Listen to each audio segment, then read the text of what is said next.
Alright, so today's video actually starts chapter 3, which is the behavior of the firm. So we're trying to understand how firms make certain decisions. This is similar to what we learned in chapter 2, right? So in chapter 2, we understand how consumers behave.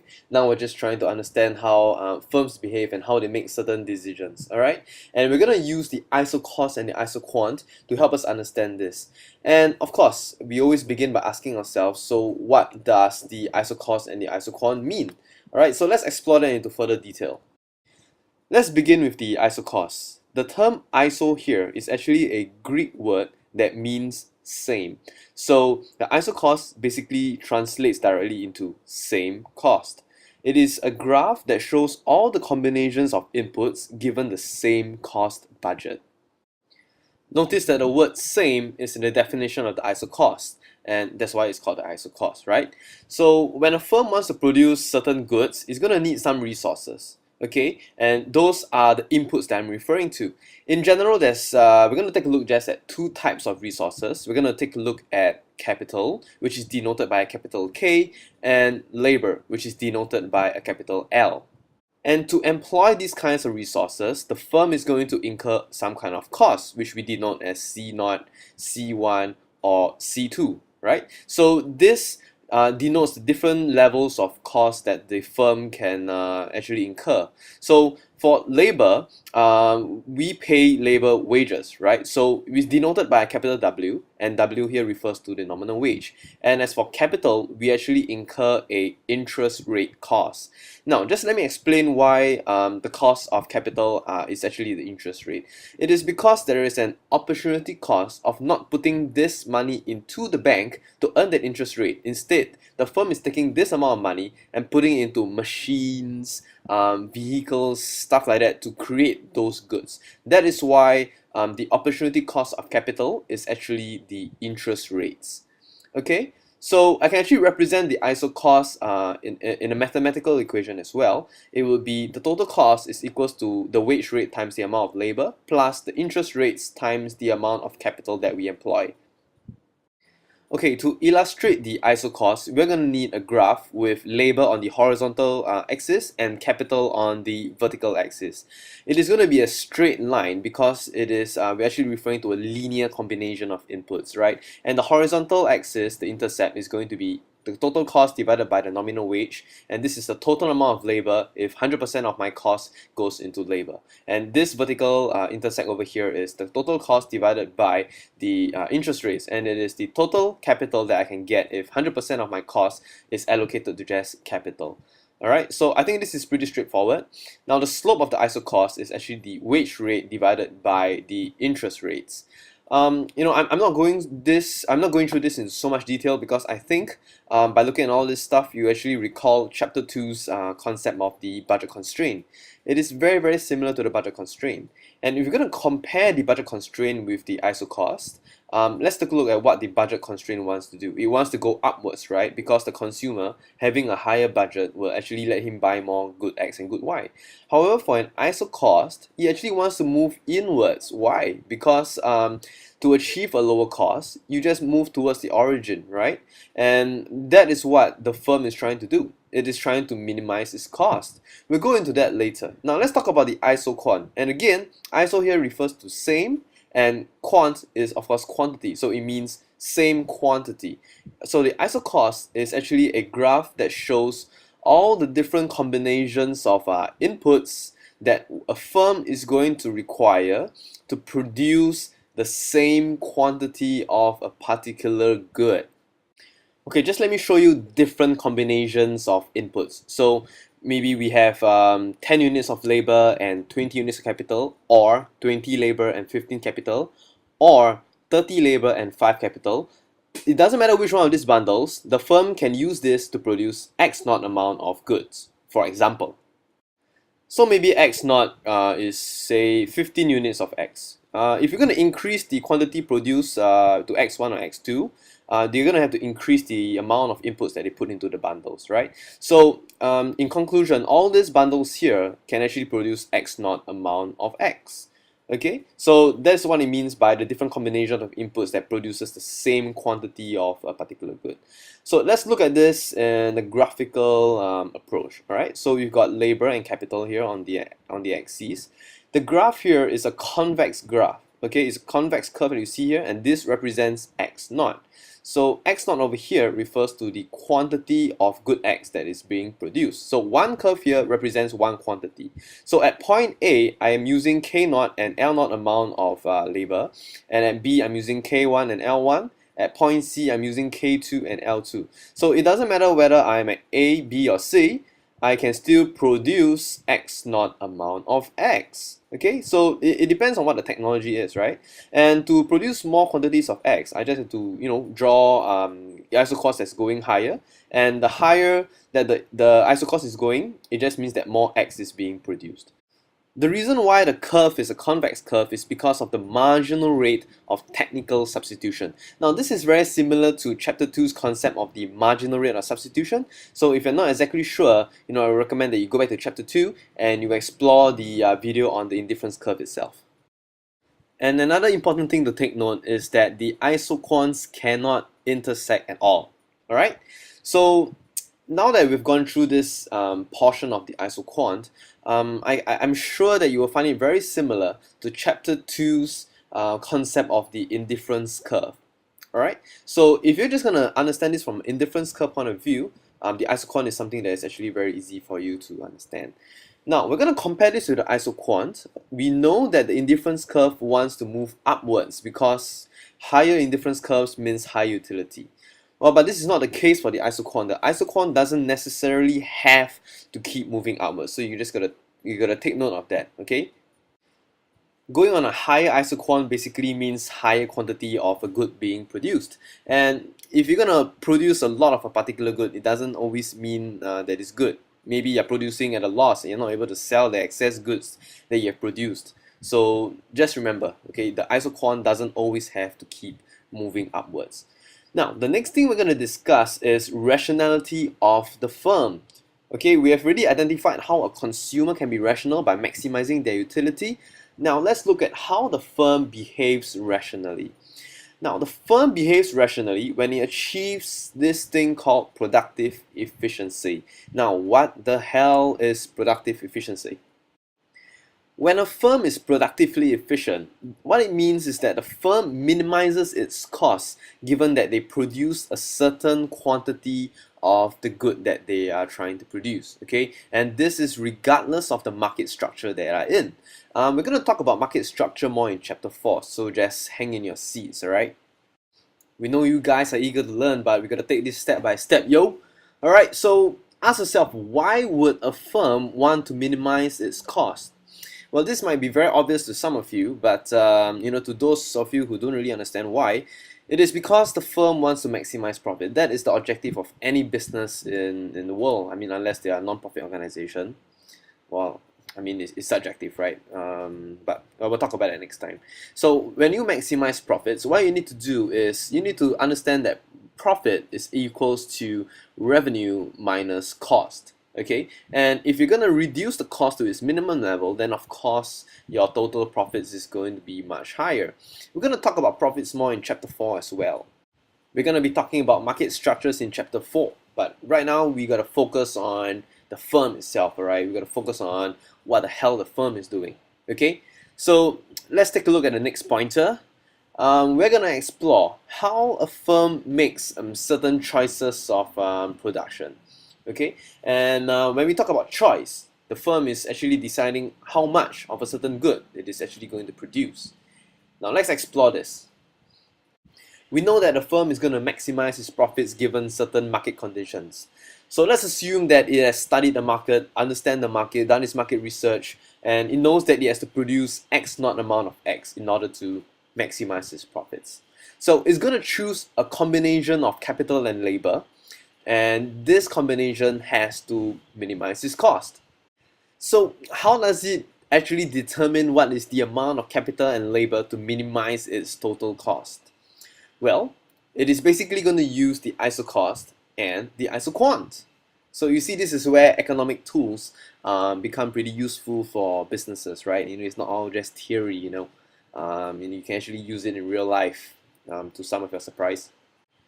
Okay, let's do this step by step. Okay, we're going to draw a 2D graph, and on the horizontal axis, if you're going to go on the right side, you're going to have more labor employed, and you're going to go upwards, then you're going to have more capital employed. So we know that the situation is that a firm has to produce X naught amount of good X, and this is represented by this blue isoquant that you see over here. Now, you're going to have to use your imagination. Imagine if the wage rate is W naught and the interest rate is R naught. This is going to give me a slope of the isocost, that is W naught over R naught. So a slope like that might give me something like this, okay, for example. So imagine this red dotted line here is my isocost, which has a slope of W naught over R naught, okay? Are you guys alright? Okay, good. So the firm has to produce at either points A or points B, okay? Now, if I'm at point A, I'm going to use KA amount of capital and LA amount of labor. And if I'm at point B, I'm going to be using KB amount of capital and LB amount of capital. Now, the thing about point A and point B is that these 2 points, they do not minimize the cost that the firm is incurring to produce X naught amount of good X, okay? And this is because the isocost can actually move inwards more to reduce the amount of cost. We just explored that by moving the isocost inwards towards the origin, you're reducing the amount of cost, right? So let's see how that can happen. I'm gonna place my ruler here and move it nearer towards the origin. Okay, there, I think that's good. And I'm gonna draw a new isocost that is tangent to the isoquant at point O. So if the firm employs KO and LO, this means that the firm is minimizing its cost because this isocost is nearest to the origin. It is cost minimizing. So this is going to be C naught over W naught, and this is going to be C naught over R naught. Okay, so that's the notations for the intersects on the axes. All right. Okay, cool. So now we know how to explain and illustrate that a firm is being productively efficient. It is actually very similar to chapter 2. Just make sure that the isocost and the isoquant are tangent to each other, and that's how the firm is making the best out of its resources and minimizing its cost. Now let's take a look at the difference between the short run and the long run. Now the thing about the short run is that the amount of capital is fixed. Well, the amount of capital is fixed because in the short run, it's going to be difficult for the firm to either raise more money to buy more machines or to even find a buyer if he wants to sell his machines. So it is limited by time in the short run, and therefore it cannot change the amount of capital. So let's say a firm is already producing X naught amount of X, and now it wants to increases its quantity to another level. So what happens if I'm going to increase the production of X? What is this going to look like on the costs, on the isocost and the isoquant? Now let's make it a good habit to begin with the initial equilibrium. Okay, so the initial equilibrium is that the firm is producing X naught amount of X, and it is minimizing its cost at point A. Therefore, the total cost that the firm is incurring on this amount of capital and labor is C naught. Now, you got to remember that we're talking about the short run. So the problem is capital is fixed at K naught in the short run. Regardless of the quantity of X it produces, it has to use K naught amount of capital. It doesn't matter how much X you produce. Now, to increase my production of X, I'm going to have to shift the isoquant upwards. Okay, we know that a higher isoquant means a higher quantity produced. Now, you're just going to take note that the isoquants cannot intersect one another, okay? I know I drew it as if like it's going to intersect, but no, it's not going to intersect, okay? So we know that in the short run, for the firm to produce X1, it has to use K naught amount of capital and L1 amount of labor. So he'll be at point BS over here. Okay, so this is the short run equilibrium. Now, in order to find out the cost, we're going to have to draw the isocost straight through BS. Okay, so we got an isocost. Okay, just imagine that it cut through point BS. All right. So this point over here is going to tell us our total cost. Okay, the total cost is going to be C1. All right, that is the new cost. This is the new short run cost. from the result of increasing its production of X. And since capital is fixed in the short run, this horizontal line over here represents the short run expansion path. This means that the firm can only expand its production horizontally towards the right along this red line. Okay, now let's talk about the long run. Now, in the long run, capital is going to be flexible. And the reason why capital is flexible in the long run is because the firm has the liberty of time to raise funds to buy more machines and to find buyers to sell away its machines. So it can vary the amount of capital that the firm is going to employ. Okay? Let's ask ourselves the same question. What happens if the firm wants to increase its production of X? What happens in the graph that was previously drawn? So let's go back to that graph and look at what happens in the long run. So we know that in the long run, the firm can change its amount of capital, right? So it can choose a different bundle from BS. So it's going to change a bundle of inputs that would minimize its cost, and the cost is minimized when the isocost is tangent to the isoquant, which is over here at point BL. Okay, so in the long run, the firm is going to employ K1 and L2, and this minimizes the cost. So this point over here is going to be C2 over W0. So the new cost, the long run cost of producing X1 is going to be C2. So I know that to increase X to X1, my total cost is going to have to increase. In the short run, it's going to increase to C1. In the long run, it's going to increase to C2. I know that C1 is more than C2 because the isocost in the short run is going to be further away from the origin than the isocost in the long run. Okay, and the isocost in the long run is nearer in to the origin. Okay, so I'm going to make a conclusion right here, and my conclusion is that cost is always lower in the long run. Am I right? Well, I'm going to take a look at another example, another scenario to see if I'm right. Okay, now this red line over here is known as the long run expansion path. Basically, the firm can increase its production of X along this path over here. Okay, the firm is expanding its production of X along the expansion path. And the long run expansion path represents all the points that the isocost and the isoquant can be tangent. It is therefore cost minimizing. It is important to remember that. It is very important for you to know that the expansion paths represent all the cost minimizing points. Now take note that the long run expansion path has to begin from the origin. And the reason why is because in the long run, the firm can vary its amount of its capital, right? So if there is no capital at all, no capital employed, then cost is equal to 0. It's obvious because if the business doesn't produce any goods at all, then it's going to need 0 capital and 0 labor. So that's why the beginning of the long run expansion path is going to be the origin, which represents 0 capital and 0 labor. So now I'm going to move on to the next scenario where the production of X is going to be reduced instead of increased. Okay, so we're going to look at it in the long run as well as the short run. So let's talk about the short run first. Okay, so we're going to begin again with the initial equilibrium. Okay, the firm is going to minimize its costs by producing X0 by being on the initial point A.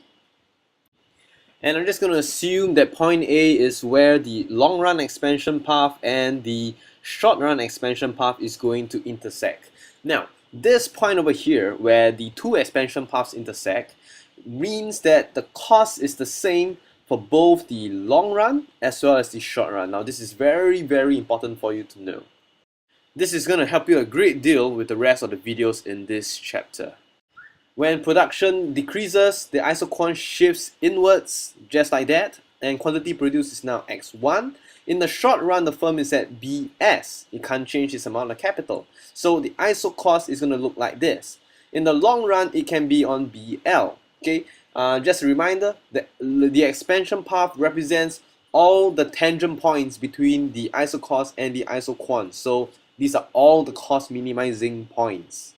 So as you can see, my conclusion is right. In the long run, okay, the isocost is going to be nearer to the origin than the short run isocost. This means that the cost of production is lower in the long run. In fact, the cost is always lower in the long run. There's only one point at which the long run cost and the short run cost is the same. Can you guess where it is? It is at point A. Very smart. Let's take a look at some of the bonus stuff, shall we? We all love bonus stuff, right? We're now going to compare the utility curve from chapter 2 and the isoquant from, of course, this chapter. Okay?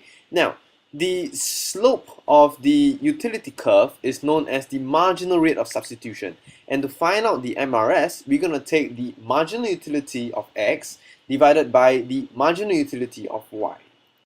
Please tell me you remember this. If not, please go back to chapter 2 and watch those videos. Okay? Now, the slope of the isoquant is known as the marginal rate of technical substitution.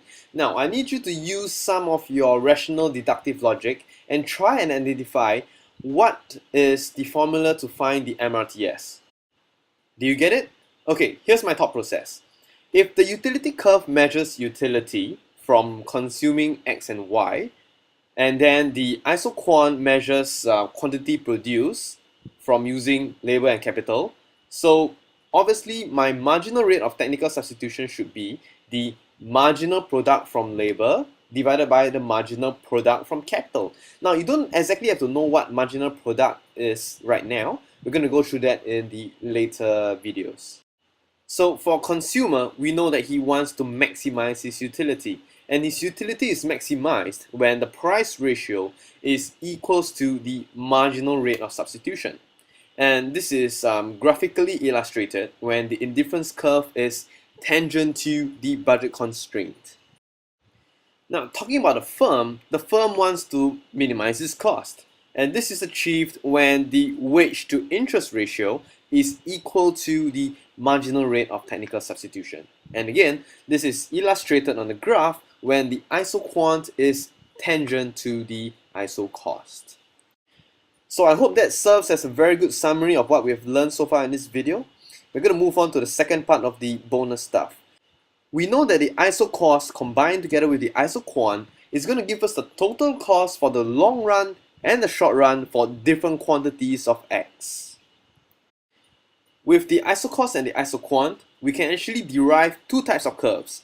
We can derive the long run total cost curve as well as the short run total cost curve. And from these two curves, we can derive the long run marginal cost curve, the long run average cost curve, the short run marginal cost curve, as well as the short run average cost curve.